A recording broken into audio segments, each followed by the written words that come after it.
Welcome to Techdaily.ai. This deep dive is sponsored by Stonefly, your trusted solution provider and advisor in enterprise storage, backup disaster recovery, hyperconverged VMware, Hyper-V, Proxmox cluster, AI servers, SA365, a turnkey security appliance, public and private cloud. Check out stonefly.com for more info. Today, we're diving deep into something pretty interesting, the potential future of hard disk drives, specifically involving a technology you probably know well from SSDs, NVM. Exactly. NVMe, non-volatile memory express, it's basically transformed SSD performance, hasn't it? Oh, absolutely. Night and day compared to SATA. Right. So the question is, what happens if you apply those same principles, that same interface, to traditional spinning hard drives? That's the really intriguing possibility we're exploring today. Okay, yeah, let's unpack that because, NVMe and SSDs, they go hand in hand, speed, but NVMe and HDs, bringing that kind of interface thinking to the, let's say, more cost-effective HDD world, that sounds like a pretty big potential shift. It really could be. And it's not entirely out of the blue. Right. I saw that Seagate demo at NVIDIA GTC 2025 got a lot of attention recently. It did, yeah. But the idea itself, NVMe for hard drives, it's been simmering for a bit. If you go back to, say, 2020, there was an Open Compute Project Summit where folks from Seagate, WDC, Microsoft, Dell, HP, they were already talking about this potential. Okay, so industry interest has been there. Definitely. And then in 2021, Seagate actually demoed an NVMe HDD at another OCP Summit. They even had this custom enclosure that could handle SAS, SATA, and NVMe drives side by side. Testing the waters. So what's the big picture advantage here? Why push for a common NVMe interface for everything, SSDs and HDDs? What problem does that actually solve?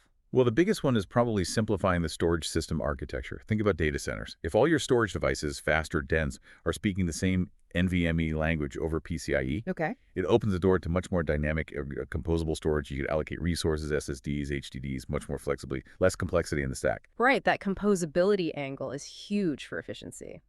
But it's not just about making management easier, is it? There must be performance thoughts, too. Oh, absolutely. Now, look, an HDD isn't suddenly going to have SSD latency just because it speaks NVMe. The physics are still the physics. Sure, mechanical limits. But you can definitely improve the overall performance, the throughput, the responsiveness by optimizing that data path, getting rid of bottlenecks inherent in older interfaces like SAS and SATA, especially as drives get faster internally. And there's even potential for reduced power consumption, maybe through smarter on-drive processing enabled by the interface, which, matters a lot at scale. And cost. Does simplifying potentially lower costs? That's the hope. Yeah. Fewer types of controllers, less interface hardware, maybe eliminating host bus adapters entirely in some designs. It all points towards potential TCO reduction. All right, let's zoom in on that Seagate demo at GTC 2025 then. That seems like the most concrete recent example. What exactly did they show? Yeah, it was clever. They didn't just show NVMe HDDs in isolation. They built a system. It combined 4 TB NVMe SSDs acting as a cache. Okay, for the speed. With 8 high-capacity 32 TB hard drives for the main data storage.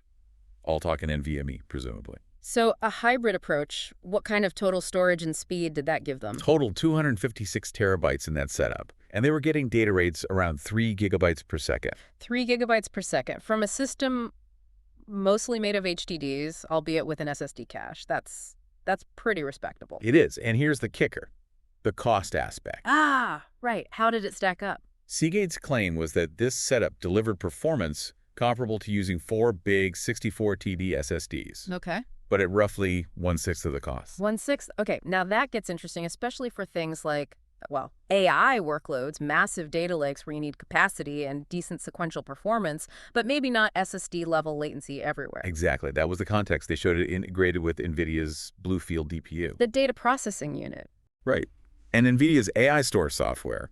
It was really a demonstration of how this NVMe HDD concept could fit into modern AI infrastructure, tackling those huge storage needs more cost-effectively. So NVIDIA's involved too. Is this part of their reference designs? Well, they mentioned NVIDIA's AI storage is part of their future reference design thinking. So it definitely seems aligned with where some major players see things going. I heard there was an image or a diagram Seagate shared that kind of laid out the vision. Yeah, there was. It showed basically a high-capacity enterprise HD, probably one of their new Mosaic 8-hour drives, working with an SSD cache. Both connected over a PCIe bus directly to the DPU No separate HBAs in the picture. Okay, a direct connection. And then it showed a special NIC, a network card, supporting things like RDMA using NVMe over fabrics. NVMe of F for networked access. Exactly. And AI storage, object storage. Plus, optionally, GPU Direct for the HDD data. GPU direct straight to the hard drive data. That bypasses the CPU, right? Right. It allows GPUs to pull data directly from storage, which is a huge potential speed up for AI training and similar tasks. It paints a picture of a much more direct, efficient data flow. So, boiling it down, moving HDDs to native NVMe. It really cuts out middle layers, doesn't it? It really does. You potentially eliminate the need for dedicated host bus adapters, the HBAs. Yeah. You get rid of protocol bridges if you translating, say, Cetasis to something else. All right. And you eliminate the whole SAS infrastructure expanders controllers, which adds its own cost and complexity. It just streamlines the whole connection from the drive to the system bus, typically PCIe. Makes sense. Now, you actually spoke with some of the Seagate folks after GTC, Tom Perhovsky and Mohammed El-Batal. I did, yeah. Got a bit more color on the demo. Any key insights? Well, they confirmed the drives in that demo were indeed their AMR-based Mosaic HDDs. That's the heat-assisted magnetic recording tech pushing densities up. Okay, the latest gen stuff. And built on 7-nanometer silicon, which is important because it allows for more processing power right there on the drive itself. Ah, more intelligence on the drive. Exactly. And looking ahead, they suggested that with full NVMe HDDs, you might eventually even connect drives directly to the system without needing a PCIe switch in some cases, simplifying the network further. Even fewer components. Did they mention anything about hardware automation or optimizations within the drive? Yes, that was interesting. The idea is that with NVMe and more capable silicon on the drive, you could have dedicated hardware handling data movement tasks. Think of it like offloading work from the main system CPU or even the DPU, potentially leading to lower power and more efficient communication overall. Okay, so putting all these pieces together, the demos, the potential benefits, what are the real driving forces that might actually make NVMe HDDs happen in production? Why now? I think it's a convergence of several things. First is the sheer capacity growth of HDDs. We're at 30-something terabytes now, heading towards 50 TB and beyond. The density keeps climbing. Right. And at those huge capacities, maintaining performance becomes a challenge.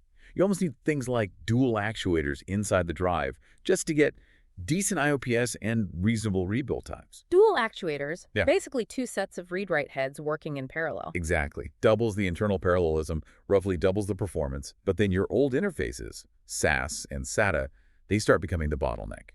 NVMe is much better suited to handle that kind of internal drive speed. So the drives themselves are getting too fast for the old connections? Pretty much.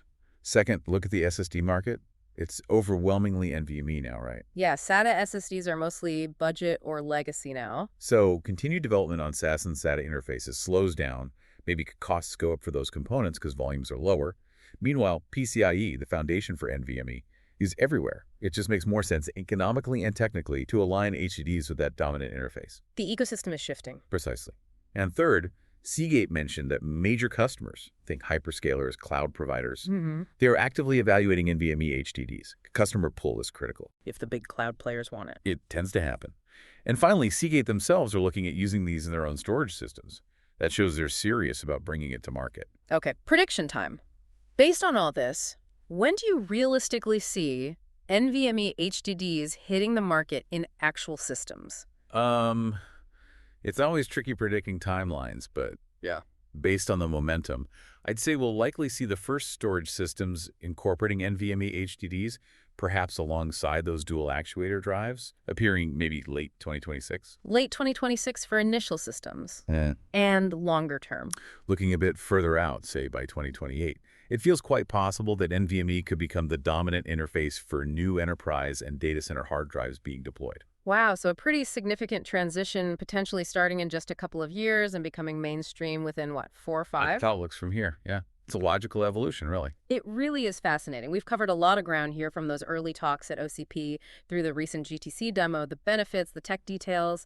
It's clear this convergence of NVMe speed with HDD capacity could really change things. Definitely reshapes how you might think about tiering storage, building large-scale systems, managing data flows, especially with AI demanding so much. Which really brings up the key question for you listening. How might this shift towards NVMe in the HDD space actually impact your storage needs, your planning, your future infrastructure. Something to keep an eye on for sure. Absolutely. It's a development worth tracking closely. Indeed.